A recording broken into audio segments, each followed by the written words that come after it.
Om Swastiastu, Salam Harmoni. Perkenalkan, nama saya Imade Febiana Saputra dari kelas I semester 7, nomor absen 7 dengan NIM 1711031060.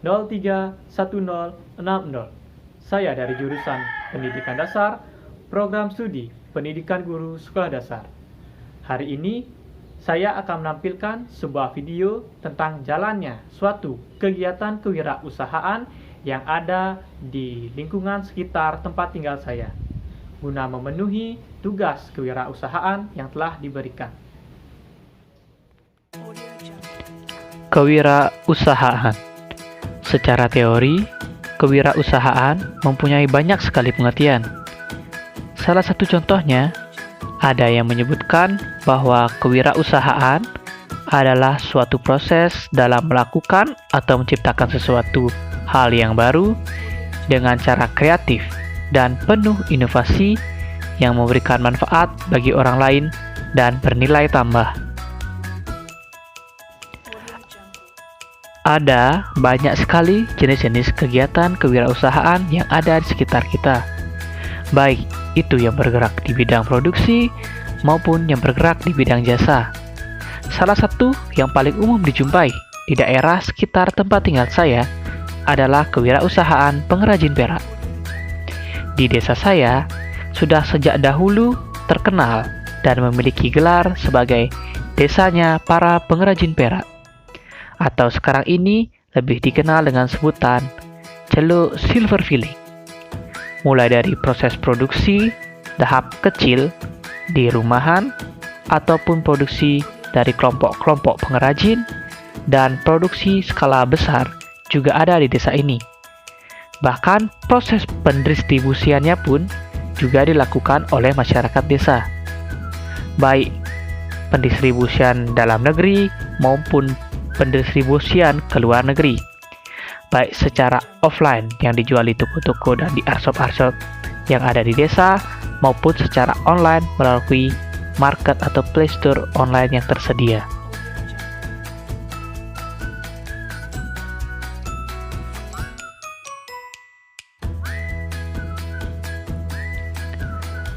Produksi rumahan atau perorangan biasa dilakukan oleh orang-orang di sini.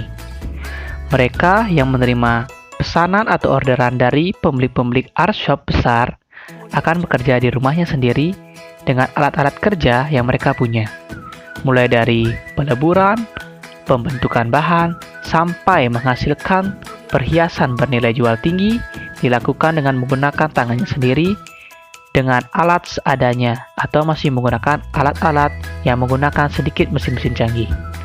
Hal itu juga akan menjadi nilai tambah untuk nilai barang kesinan tersebut.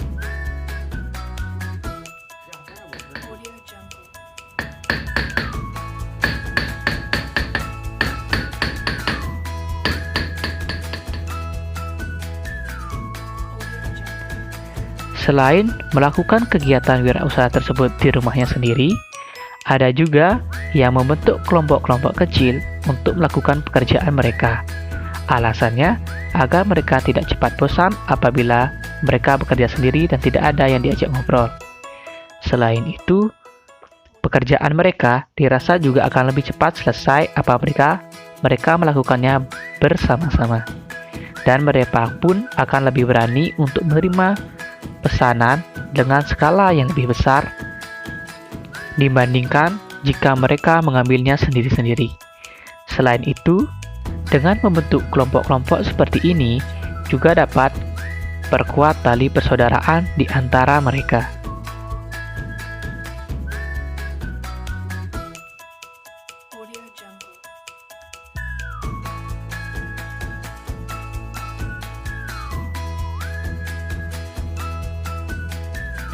Selain produksi individu dan kelompok, produksi dengan skala besar pun ada di desa kami. Produksi ini memperkerjakan banyak sekali orang-orang yang berada di dalam desa maupun orang-orang yang berasal dari luar desa. Mereka dipekerjakan di arshop-arshop yang sudah mempunyai nama. Dari proses produksi, bahan-bahan pembuatan, alat-alat canggih, tempat pembuatan, tempat pemasaran, semuanya ada di sana. Turis luar maupun turis dalam negeri juga banyak berkunjung ke arsop-arsop tersebut. Barang-barang yang dipesan melalui pekerja perorangan maupun pekerja-pekerja kelompok tadi juga didistribusikan di arsop-arsop ini. Tamu yang berkunjung ke sana pun akan dilayani dengan baik oleh orang-orang yang dipekerjakan tadi. Atau apabila kalian ingin memberi perhiasan namun tidak bisa datang langsung ke tokonya, di sana juga disediakan online shop. Dari kegiatan kecil sampai kegiatan besar ada di desa ini.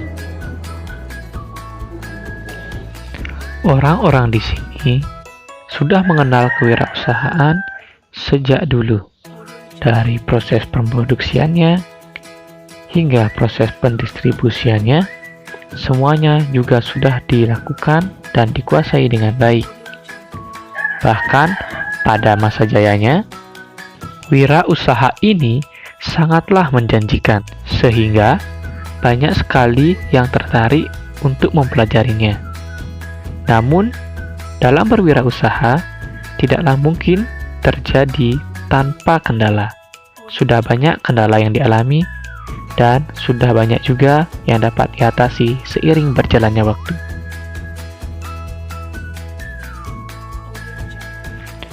Namun, seperti yang kita ketahui, belakangan ini telah terjadi wabah COVID-19.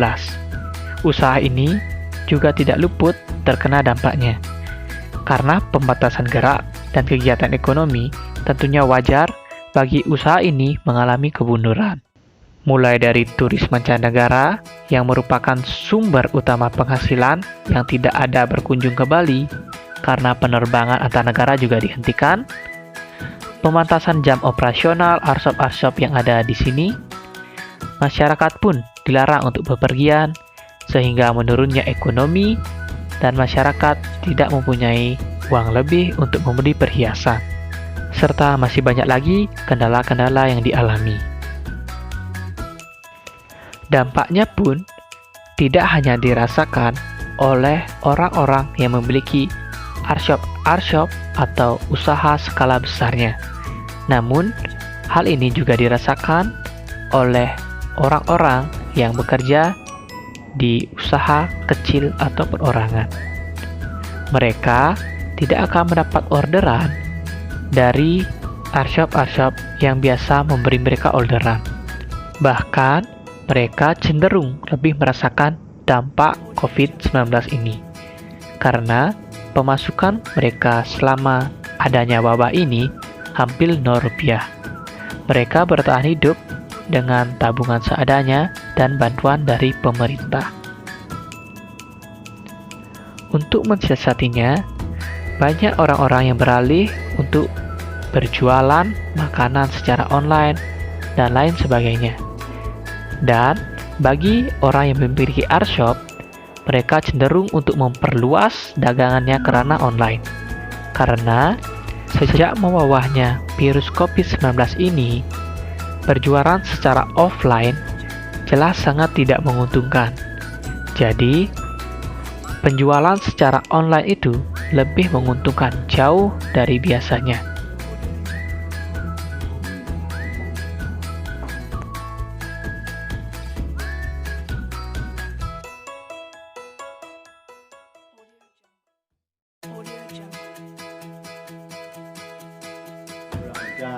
Belajar merah ini tahun 76 saya sudah belajar merah, tapi usahanya mulai tahun 86 baru mulai usaha, baru usaha bikin merah, buka bikin sendiri, bawa asap hasilnya gitu. Ini alatnya kalau di desa Celuk ini, pokoknya dominan orang-orang desa Celuk ini membuat kerajinan merah, makanya saya juga mengikuti jejak-jejak di desa Celuk. Kalau mengambil pekerjaan yang lain itu memang agak susah. Kalau kita belajar sudah ada yang kita tiru-tiru itu kan lebih mudah, kayak menjaplak atau menambahkan dekorasi yang lain, bisa saya itu mengubah lebih sedikit supaya desain barang itu supaya tidak sama, maka saya ubah sedikit. Kalau kendala atau hambat itu tidak sebegitu sulit. Kalau hambat dalam pekerjaan perak itu, kendalanya kalau seandainya harga perak mendadak naik itu kendalanya. Kita sudah beli harga yang dulu itu harganya umpamanya 11.000, sekarang mendadak naik menjadi 14.000, saya untung. Kalau memang untung bagus, kalau naik ke atas itu bagus. Saya kalau menurun harganya saya standar sekarang itu 11, kalau menurun harga sampai 9.000 sekarang itu kendalanya. Dan di samping itu kendalanya, kalau seandainya banyak yang meniru pekerjaan saya atau bisa mendadak pekerjaan saya itu, saya punya kendala. Atau barang saya itu juga langsung di casting itu modalnya. Ya, saya dapat mengerjakan itu 5 biji, ya kalau casting itu bisa 1.000-an satu hari atau 2 hari itu 1.000-an, dadak.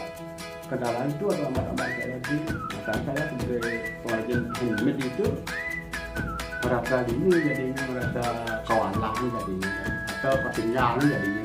Sebagai kamera ini yang begitu yang menerima order, bahan saya dijanjikan abang selesai atau kelar, bahan yang tanggal benar dadak nih gitu aja. Yang harus menempuh waktu itu bisa menepat, jadi langsung saya tadi bikin langsung bapaknya saya bakar perak, langsung saya bikin. Dia menempatkan waktunya, hari ini harus kelar ya, kita nanti yang gitu aja betul. Bahwa tanggal mana agaknya nggak tahu, buat agak kuliah aja pun angin.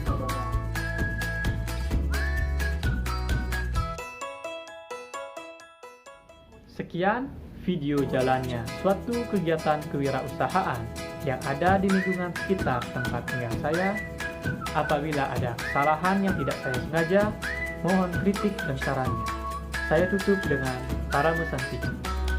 Om Santi, Santi, Santi. Om. Salam harmoni.